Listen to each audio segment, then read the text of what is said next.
Hello! Welcome to Live Lens Podcast! We are Okay, your hosts. I'm Valentina. and it's me, YOHANES. And today Today- we're gonna talk about maybe a controversial topic in ELSP. What is that? No more translation classes because of Google Translate.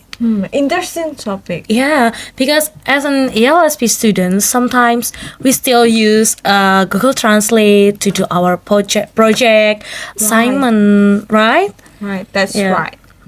So maybe we can invite our friends to talk about Yeah. Also, they are from ELSP students. Okay, please welcome. Hi guys. Okay, this. Can you guys introduce yourself first? who want to from you, introduce Oh, first? Hello everyone. My name is Rizal. Okay. Hello, friends. My name is Kevin. Hi fellas, my name is Franz. Okay. Okay, hello. Hello guys. Hello. As we talked about before, we're gonna talk about No more translation classes because of Google Translate. yes. Oh. Yeah, because Picture this, like you are when you walk into language class and you are ready to sharpen your English skill, but all you hear is Google Translate is all you need. Yeah. Is that really what you guys want to hear? Nah, of course I would not. say no because Yeah, there okay. is another option. Okay, Let's go into our first. let's jump to the first question. Are you guys ready? Oh, of course. Yeah, Yes. let's go. It's easy question, guys, because as an ELSP student, we reflect on it. Yes. Okay. So the first question is, what's the deal with just relying on Google Translate? Ain't there some downsides to it? Who wants to answer first? Yeah. Maybe Rizal can answer okay. first. Okay. Okay. For me, Google Translate is good, but not good enough because it lacks of the translating the words like I would say if you guys want to translate a break a leg, Oh for yeah. example, in Google Translate it will translate it like if from English to Indonesia, right? Yeah. If you want to translate a break a leg, it means like mematahkan kaki. Yeah, I would really say. break the leg. But yeah, it's just not consistent for me, and it lacks of. And also for me, there is one aspect that I hate, not hate, but why? I would say why because it lacks of culture. Like if you want to translate something from culture that anywhere else in the world, like for example from New Zealand, for example, if you want to translate this word and if the result of translation is like what kind of translation is this, like it's not correct because of the culture. So yeah, it's pretty decent for me for Google Translate. Kevin? How about the others? Okay, I will answer in my opinion. So my opinion is or less the same as Rizal's opinion. So I think that one of the problem of using Google Translate is because sometimes it lacks of accuracy of the language translated, and also I think that it's not really flexible to translate a language because of the limited access or knowledge from the Google Translate itself. Yes. Like in the terms of slangs or idioms, just like what Rizal said, for example, break a leg, Yeah, I forgot And- about the slangs. Yes. Sorry. Yeah. break a leg, a piece of cake, or etc. And sometimes when we like translate it in our local language, for example Indonesian, sometimes the result is like the formal formal, or Yeah. if not it's the literal meaning. So I think because of that, the Google Translate lacks of that's for one cultural values, from, or maybe the ability to know slangs or accent from certain language. Like for example, English has so many accents, right? Not just Yes. one country, like what Rizal said. And also because it's not flexible, then it feels stiff and not really creative when we want to explore the language using the Google. Yeah, that's true. Franz, do you want to Thank add you. some? I think I'm gonna add a little bit, just a Okay. little bit. For me, I think Google Translate is good because the instant, Oh yeah, it's really instant. We just type, what is it? Let's say we are Indonesia. Maybe we're going to translate these words, and then you get it, the answer from the English language. But Yeah. the lack of accuracy. I agree with you guys. The lack of accuracy and the lack of the cultural influence to the that Google Translate Translation. that makes the Google Translate not relevant to Ah, us as ILSP students. Yeah. I think, that's it. I agree with that. Yes. Because it's really instant and fast. Like we just type the word and Then boom. Voila. then we get the translation. Yeah, but Google Translate is really not. It's really literary meaning. Yes, Yeah. right. Imagine you want to type what is piece of cake. In slang, is easy, right? Piece of cake. Yes. But if you translate it with Google Translate, it will Really have a- sepotong yeah. of kue. Sepotong kue. Sepotong kue. Yeah. Okay. Next questions. Of course, as an LSP students, we also prepare to do translation, right? And how effective is Google Translate compared to professional translation service? Who wants to answer first? Kevin Yeah, first? Okay, thank you. So, in my opinion, if we compare Google Translate with human or professional translator, I think they both have like their own advantages and disadvantages. Like for example, the disadvantages of using Google is like the one that we have just said before, and but at the other hand, like Franz said, the using Google Translate is effective, especially in the term of the time, because we can search the translation directly and in instant time. And also because of Google Translate, we only have to prepare our maybe our data or internet, and just we can access it everywhere, right? Yes. And but with human or professional translator, I think first the advantages is that using human or professional translator will like we can develop the profession itself, because if being a translator is also a really usually wanted profession, especially in the terms of international field, right? Yes. And using the human translator also feels more flexible, and we can explore a creative way with the language, because the human know more about the language, like its slang and etc., and also its cultural background, so it doesn't feel stiff. Also, And I also want to add from Kevin, and from what I know about translating, professional translator, it's also you have to know about the law, the because you just don't want to translate it immediately, but you have to know the law about the translation. I mean, like for example, from the document, if you want to translate the document from the English one to for example, to Indonesia, Yeah. you have to know the law about their law first. Oh yeah, like a business English or Yeah. I mean, if you want to get in trouble, right? Yeah. You have to know about the law, and I think that's really important for me, because if you don't know the law, and you basically getting yourself in the trouble Yeah. for me. So, if you want to add something, Friends. Franz, Well, that's it. I think one of my answer is already what is it in your guys' answer.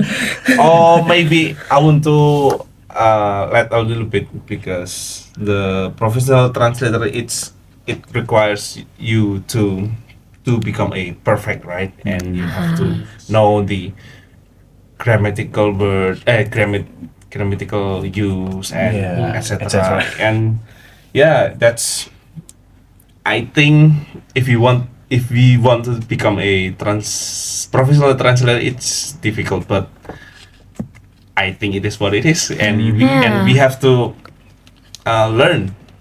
Yeah, basically. yeah, because also in my opinion, professional translation is more effective, because yeah, like Rizal said, we know the rules, we know the law, so there's no misunderstood Yes. from English to Indonesia or Indonesia to English. Yes. So, like, I want to add something from yes. So, it just basically to hinder the misunderstanding, Yeah, right? misunderstood. Okay. So let's jump to next question. I think everything have challenges, their own challenges, right? So, what challenges do language educators face due to availability of tools like Google Translate? Can I answer it? Yeah, that's Because if we as a teacher, the Google Translate, it's a real deal. Like, it's really quick to translate something,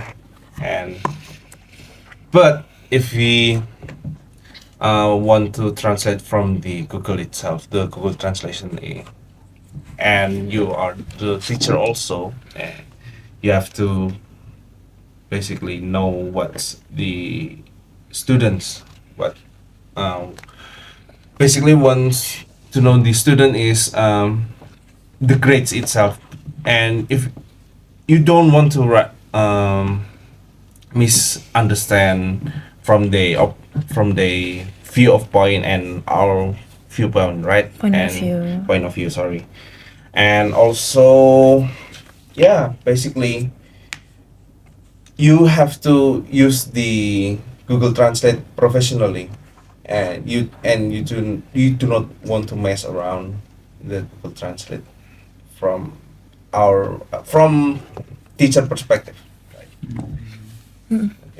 Maybe Franz, you can add some.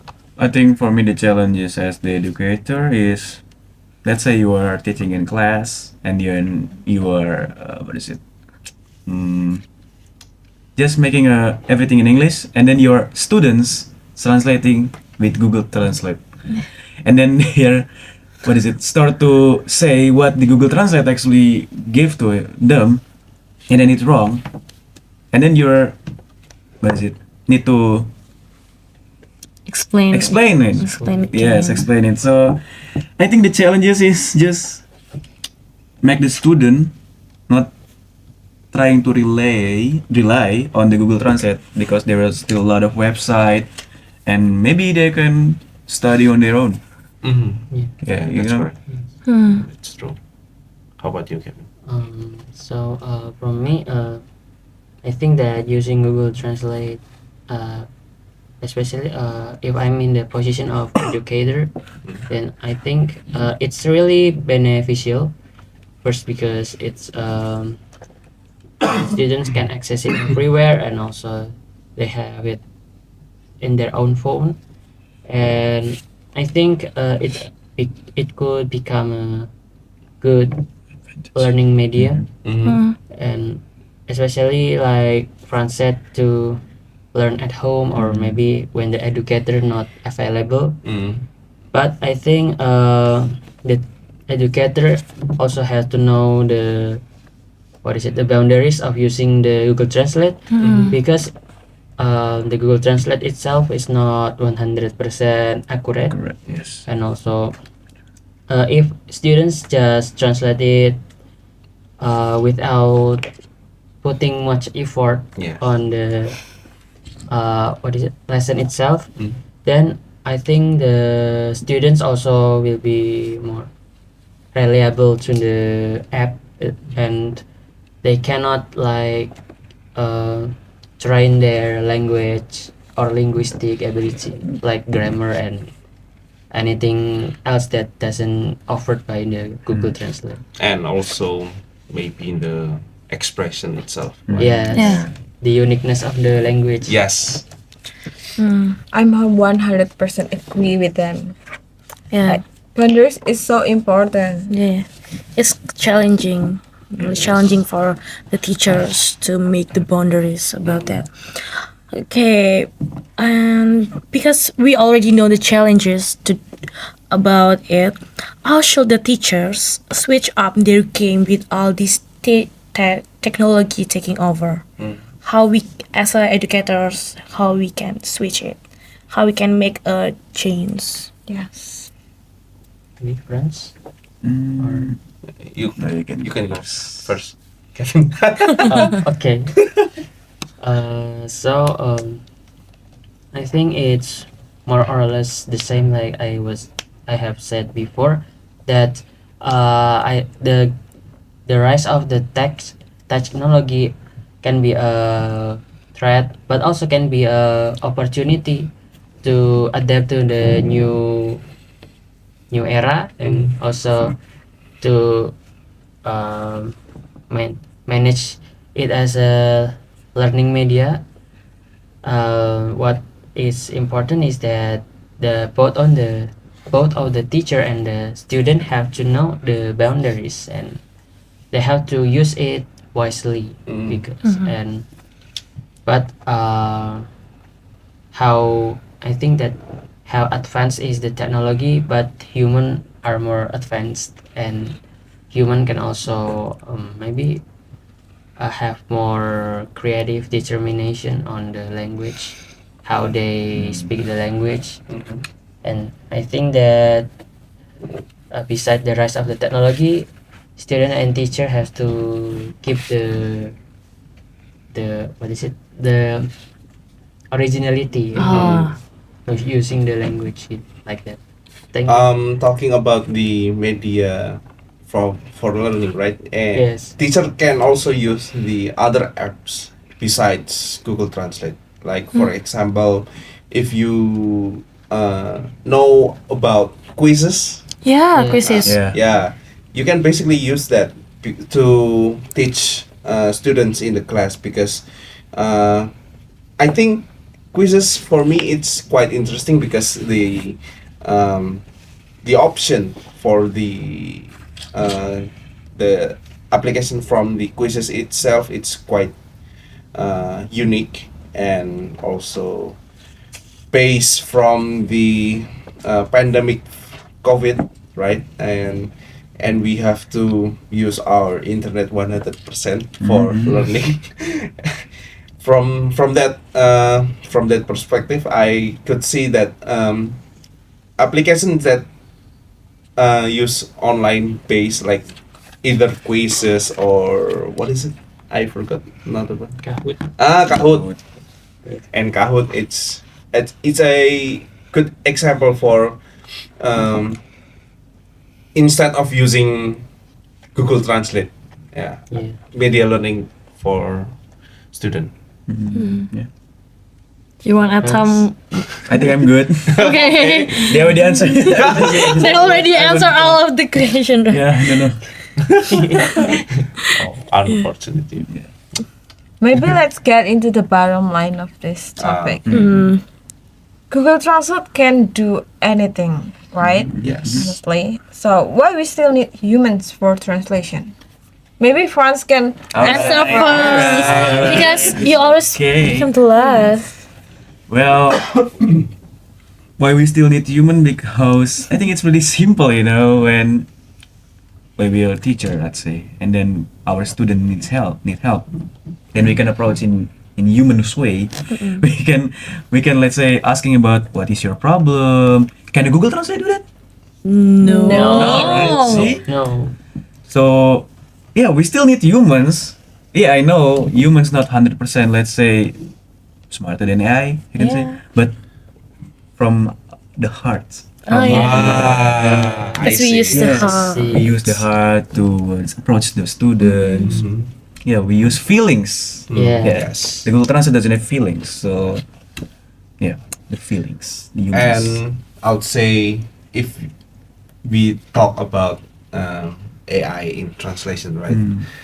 Yeah, it's not 100% correct, but maybe some it's correct. But Yeah. if we talk about AI and human, basically AI it's came from the human, right? So human makes the AI from their bottom of their heart to make their life easier, right? And also I think that human still hold the what we define what human is, like human can do everything that can do everything what we want to eat, want to make, like I don't know, like we can make everything Yeah. from right now, from this era. And also yeah, that's quite interesting because human also what just Fran said about heart, because we do need the heart of the human, like not the heart itself, Yeah, but the empathy from the human. If you want to ask something about translate, if you have difficulties, and you could ask any other friends that knows how to translate, right? How about you, Kevin?